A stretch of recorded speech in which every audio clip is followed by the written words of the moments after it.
یہ کہانی انسان کی نہیں، ایک ایسے دل کی ہے جو آگ میں پگھلا مگر ہار نہ مانا پہاڑوں کے دامن میں بسا وہ چھوٹا سا گام۔ ایسا تھا جیسے وقت خود وہاں آ کر ٹھہر گیا ہو، صبح کے کوہرے کی دھند نہیں بلکہ رحمت کی چادر تھی جو ہر گھر کو ڈھانپ لیتی۔ اسی گاؤں کے کنارے ایک پرانی لوہار کی دکان تھی۔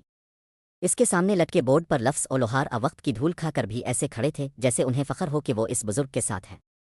لوہار ذکی بوڑھے ضرور تھے مگر ان کی آنکھوں میں ایک ایسی جوانی تھی جو روح کی گہرائی سے چمکتی تھی۔ ان کا ایک شاگرد تھا احان، جو جوان اور بے چین تھا، اس کی ہتھیلیوں پر ابھی چھالے پڑنے تھے اور دل میں صبر کی جڑیں ابھی کمزور تھیں۔ ایک دن جب تپتی دوپہر تھی، احان نے ہتھوڑا زمین پر پٹخ دیا، ایک دھماکے کی سی آواز گونجی، اس کی پیشانی سے پسینہ اور نکھوں سے آنسوؤں کا آمیزہ گر رہا تھا۔ بس میں نہیں کر سکتا استاد جی، اس کی آواز میں نہ صرف تھکن بلکہ اپنے آپ سے نفرت تھی۔ یہ لوہا، یہ بھٹی، یہ ہتھوڑا، سب مجھ سے بڑے ہیں، میں ناکام ہوں۔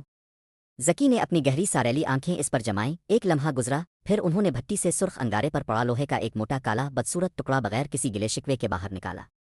وہ ٹکڑا آگ میں تپ کر ایک نرم روشن سرخ دل کی مانند دھڑک رہا تھا۔ ذکی کی آواز میں بجلی سی کڑک آئی، رک، دیکھ، سن۔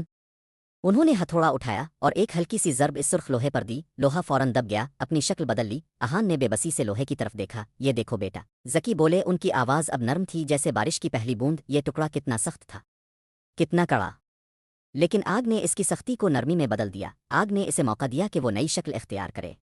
احان نے کہا، لیکن استاد، یہ تو لوہا ہے، میں انسان ہوں، میری ہمت ختم ہو گئی ہے۔ یہ سن کر ذکی کی آنکھوں میں ایک ستارہ جگمگا آیا۔ انہوں نے انگارے کو واپس بھٹی میں ڈالا اور احان کی طرف مڑ کر کہا، سچ پوچھو تو انسان لوہے سے کہیں زیادہ مضبوط ہے۔ لوہے کے پاس صرف جسم ہے، تمہارے پاس روح ہے۔ لوہے کے پاس صرف سختی ہے، تمہارے پاس صلاحیت ہے۔ لوہا بے اختیار ہے، وہ تو آگ میں جاتے ہی پگھل جاتا ہے، لیکن تمہارے پاس سب سے بڑی طاقت ہے، اختیار۔ تمہیں اختیار ہے کہ خود کو آگ میں ڈالو آنا ڈالو، اپنی کمزوریوں، اپنی ناکامیوں کی آگ میں تپو اور پگھل جاؤ۔ پھر دیکھو جیسے یہ کڑا لوہا ایک نازک درانتی مضبوط کلہاڑے میں ڈھل جاتا ہے، تم بھی اپنی مرضی سے اپنی نئی شکل خود بناؤ گے۔ ذکی نے ایک لمبی سانس لی اور گویا اپنی زندگی کا نچوڑ بیان کر دیا۔ فرق یہ ہے بیٹا کہ لوہا پگھلتا ہے تو صرف ایک بار، لیکن انسان 1000 بار ٹوٹ کر پگھل کر 1000 بار نیا بن سکتا ہے۔ تمہاری آج کی یہ تھکان، یہ نا امیدی، یہ تمہارے اندر کی آگ کا ایندھن ہے، اسے جلنے دو، پگھلنے دو، اور پھر نئے سرے سے ڈھلنے کی تیاری کرو۔ یہ کہہ کر انہوں نے ہتھوڑا اٹھا کر احان کی طرف بڑھا دیا۔ احان کی آنکھوں میں آنسو خشک ہو چکے تھے، اب وہاں ایک عجیب سی چمک تھی جیسے اندھیرے میں چراغ جلا ہو۔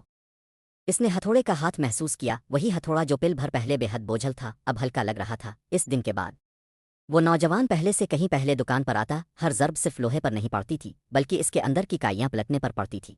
آپ کا ایک لائک اور سبسکرائب مجھے مزید بہتر مواد بنانے کا حوصلہ دیتا ہے، ضرور سپورٹ کریں۔